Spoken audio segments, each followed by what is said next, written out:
Dans cette vidéo, on va parler de canaliser des messages, canaliser l'invisible, recevoir des messages qui vont s'exprimer à travers toi, que ce soit par le son de ta bouche par exemple, que ce soit par exemple par l'écriture ou d'autres formes. Et je vais te détailler notamment la méthode exacte et spécifique que j'ai utilisée pour personnellement écrire ce roman. Il suffit d'une rencontre pour changer de vie qui s'est aujourd'hui vendue à plus de 30 000 exemplaires. Alors, tu l'as peut-être remarqué, tu es peut-être tombé ou pas sur des vidéos de ce type-là sur YouTube par exemple, mais il y a de plus en plus de gens qui parlent de canaliser des messages. Alors ils appellent ça de leur guide de lumière, d'une source différente, d'une entité, peu importe, il y a plein d'appellations différentes et on voit de plus en plus de gens sur YouTube faire ça, avoir des visions, recevoir des messages et partager ce message. Alors on peut se poser un peu des questions et se dire ok, d'où viennent ces messages? Est-ce que c'est vrai? Est-ce que ces gens sont en train juste de délirer totalement? Et on va s'intéresser à ça dans cette vidéo. Et notamment, je vais te partager mon expérience avec l'écriture de ce roman et comment, je sais pas si tu pourras reproduire ça, je sais pas si ce qui a fonctionné pour moi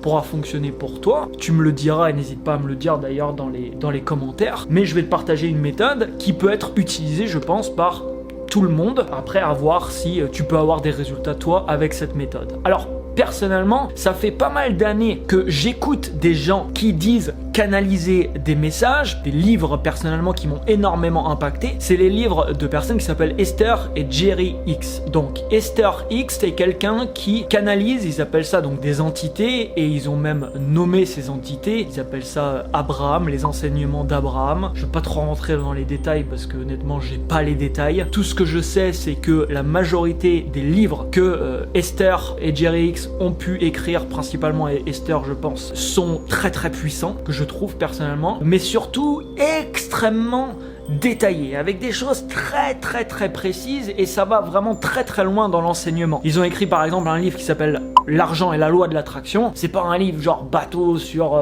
la loi de l'attraction ou l'argent ou peu importe. C'est un livre très très profond sur ce sujet qui est vraiment passionnant et extrêmement intéressant. Et Esther Hicks donne aujourd'hui donc des conférences. Quand elle donne une conférence, elle laisse ces entités se connecter à elle pour s'exprimer à travers elle. Ça veut dire que quand elle donne des conférences, c'est ce qu'elle dit, t'es pas obligé d'y croire, mais quand cette personne donne des conférences, c'est d'après elle une entité qui s'exprime à travers elle. C'est-à-dire que elle, entre guillemets, elle n'est plus là, elle est bien sûr là, mais sans être vraiment là, c'est pas elle qui va s'exprimer.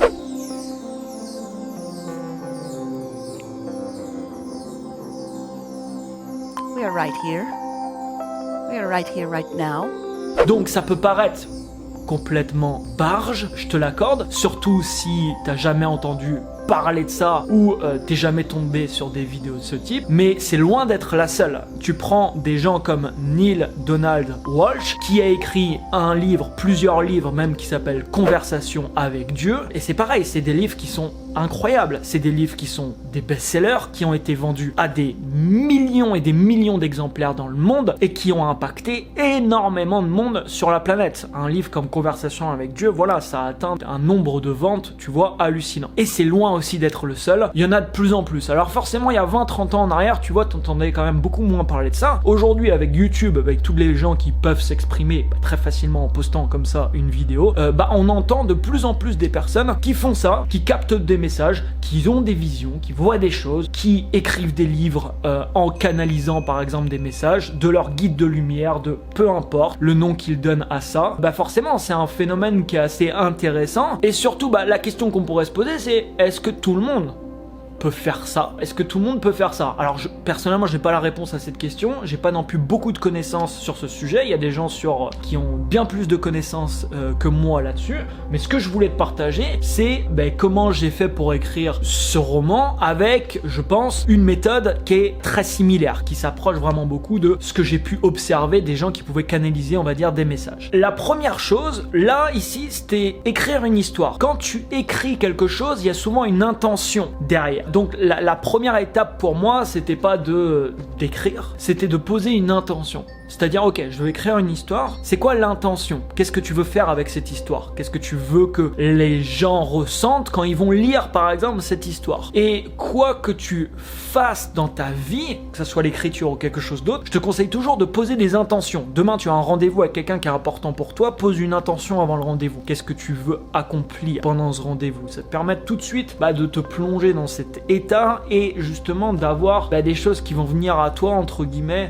pour accomplir ce que tu veux accomplir et aller dans la direction de l'intention que tu as au préalable posée. Moi personnellement, le but c'était d'écrire une histoire qui allait impacter les gens de manière positive, inspirer les gens. Et l'intention également que j'avais posée, c'est que je voulais écrire un livre qui devienne un best-seller. C'était mon intention avant l'écriture. Alors forcément, je savais pas, tu vois, comment faire, j'avais écrit un petit livre avant, mais j'avais vendu, je sais pas moi, 1000 exemplaires de ce livre. Donc écrire un livre qui allait devenir un best-seller, quand tu poses des intentions comme ça, ne te focalise pas sur le comment, puisque si tu te focalises sur le comment, tout de suite tu vas arriver dans des émotions d'anxiété, tu vas arriver dans des émotions de doute, de tout un tas de choses. Tu vas te dire mais c'est pas possible, je suis pas connu comme auteur, comment je vais faire, etc., etc. Donc ça, tu le mets à la poubelle, tu le laisses de côté, parce que ça va pas te connecter à ce dont tu as besoin pour mettre en place des choses et surtout réaliser l'intention que tu as posée. Donc moi, c'était l'intention que j'avais posée avec ce livre-là, et j'ai utilisé la même technique que j'avais utilisée un peu pour mon premier livre, qui est un petit guide que j'avais écrit. Et pourquoi j'avais écrit ce petit guide? C'était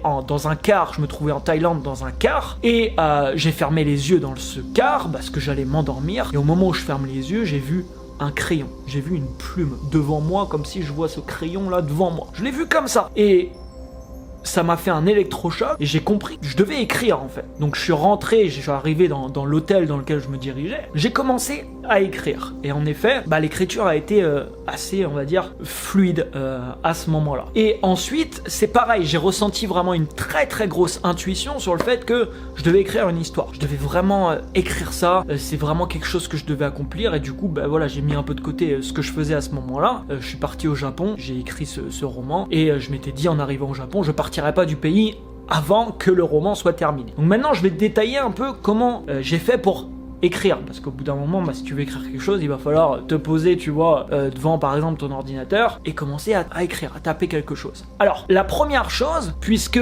moi je voulais vraiment, j'appelle ça de l'écriture guidée en quelque sorte, c'est-à-dire que je savais qu'il fallait que je laisse exprimer des messages, entre guillemets, que j'allais pouvoir recevoir, mais c'est pas mon mental qui allait s'exprimer. C'est un petit peu compliqué à expliquer, je pense que tu me suis un minimum, hein, mais la première chose et la première règle que je me suis imposé, c'est de m'interdire de réfléchir à l'histoire. Et ce que je te dis là, ça va à l'opposé de, je sais pas, si demain t'achètes une formation sur comment écrire un roman, on va dire fais ton plan, tes personnages, etc., combien de chapitres tu vas écrire, de quoi ça va parler, etc. Ce que je te dis là, ça va vraiment à l'opposé total de beaucoup de choses que tu pourras apprendre si tu veux par exemple écrire un livre. Mais ce que je te partage, c'est ce que j'ai utilisé personnellement pour écrire mon livre. Donc personnellement, c'est une méthode qui a fonctionné pour moi. Donc je m'interdis de réfléchir à l'histoire. Je m'interdis d'avoir un plan. Je m'interdis de trouver mes personnages, de quoi que ce soit.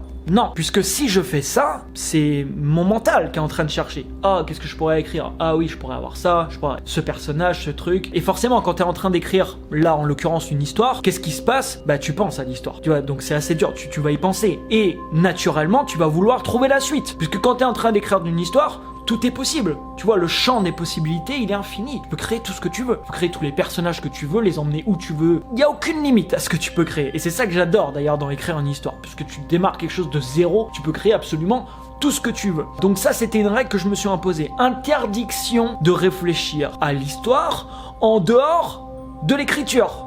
Interdiction totale, sinon c'est mon mental qui prend le dessus. Ensuite, je faisais une séance de méditation avant toutes les phases d'écriture. Je dis bien avant toutes les phases d'écriture. Pourquoi faire ça? Tout simplement parce que je me posais donc en phase de méditation et je sentais un moment quand j'étais vraiment connecté. Quand c'était le cas, alors ça allait assez rapidement parce que ça fait des années maintenant que je médite, donc c'est beaucoup plus rapide pour atteindre pour moi cet état. Avant ça prenait plus longtemps forcément, j'ai l'impression plus tu avances et plus tu médites, pour moi en tout cas c'est comme ça que ça s'est passé, moins ça prend de temps. Donc je me mets en méditation, je commence à méditer, je perçois ce moment où vraiment j'arrive dans un état où je me sens connecté, j'ouvre les yeux, je mets mon casque, donc j'avais un casque voilà, où je mettais de la musique, et pas n'importe quelle musique. Je me suis fait un ancrage sur une musique. Alors je sais pas si tu le sais, on pourra en reparler dans une autre vidéo. Tu peux te faire des ancrages auditifs, des ancrages au toucher, par exemple. Si quelqu'un te touche là, ça va réveiller quelque chose chez toi. Ça peut être de la créativité, ça peut être de l'amour, ça peut être de la peur, peu importe. Tu peux te faire des ancrages comme ça sur ton corps, et tu peux te faire des ancrages sur des musiques que tu vas écouter. Moi je me suis fait un ancrage très fort sur une musique, et cette musique je l'ai écoutée en boucle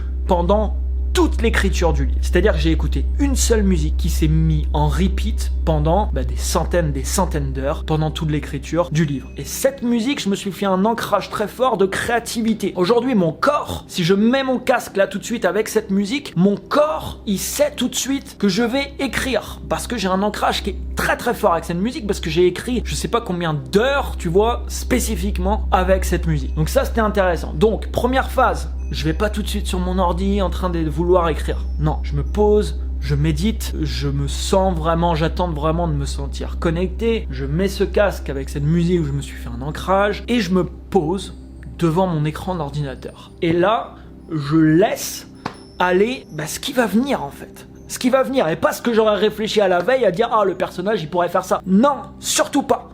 Surtout pas. Vraiment ce qui allait venir. Et je sais personnellement, c'est difficile à expliquer, mais je sais que quand j'étais en train d'écrire, que ce soit le petit guide que j'avais écrit avant ou ce roman-là, je sais que c'était pas vraiment... Je sais pas, c'est assez bizarre à expliquer, mais parfois, dans ce roman, j'ai employé des mots que je n'emploie pas. Des fois, j'ai employé des mots où je sais limite... à peine, des fois, la signification du mot. Et je sais que si c'était moi pleinement conscient, moi-même, Anthony Névaux, en train d'écrire, je n'aurais pas utilisé ce genre de mots. Donc, de mon point de vue, il y a quelque chose, encore une fois, c'est assez difficile à expliquer, et j'ai pas vraiment les mots pour te l'expliquer, j'essaye juste de le traduire de la meilleure manière que je peux, mais il y a une source plus grande que moi qui venait s'exprimer à travers moi dans la lignée de l'intention que j'avais posée pour... là en l'occurrence, l'écriture de ce roman. N'hésite pas à me dire ce que t'en penses, si tu me trouves complètement taré ou si ça a du sens pour toi. Je pense que voilà, la majorité des gens qui écouteront cette vidéo ont déjà vu, regardent, peut-être que tu suis des chaînes YouTube comme Tistria, où tu suis des interviews de gens dans la spiritualité, où tu suis des gens qui canalisent des messages de guides de lumière, c'est souvent appelé comme ça, et qui donc partagent des messages qu'ils peuvent recevoir. Donc là, quand ils reçoivent des messages, ils n'ont pas forcément d'intention, tu vois. Il n'y a pas d'intention à être posée quand tu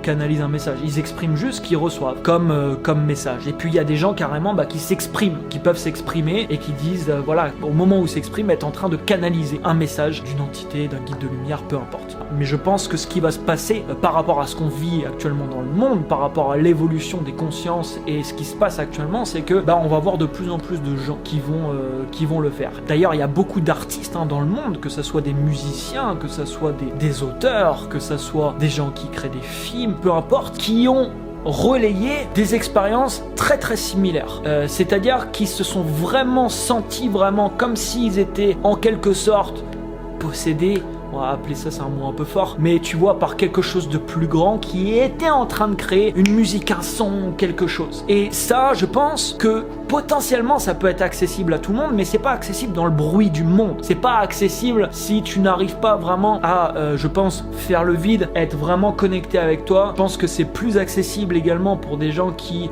méditent de manière régulière.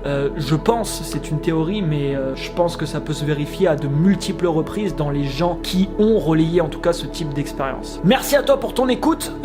Mets-moi un énorme pouce si t'aimes ce type de vidéo. Partage-la à des personnes que ça pourrait intéresser, qui pourraient être intéressées pour écrire un livre, peu importe ce que tu veux écrire un livre. Je t'ai parlé d'écrire un roman ici, mais ça peut être écrire, je sais pas moi, un article de blog, ça peut être écrire une page de vente pour vendre un produit ou un service. Tu sais, il n'y a pas de l'écriture, il n'y a pas de limite après dans ce que tu peux écrire. Voilà pour cette vidéo. Je te ferai pas mal d'autres vidéos sur ce sujet. N'hésite pas à t'abonner si c'est pas encore fait, et j'irai interviewer également des personnes qui canalisent tout un tas de messages différents, qui pourront t'en dire plus sur ce sujet, en tout cas qui pourront partager, je pense, leur expérience dans ce domaine-là. Je te dis à très bientôt dans une prochaine vidéo. Ciao ciao.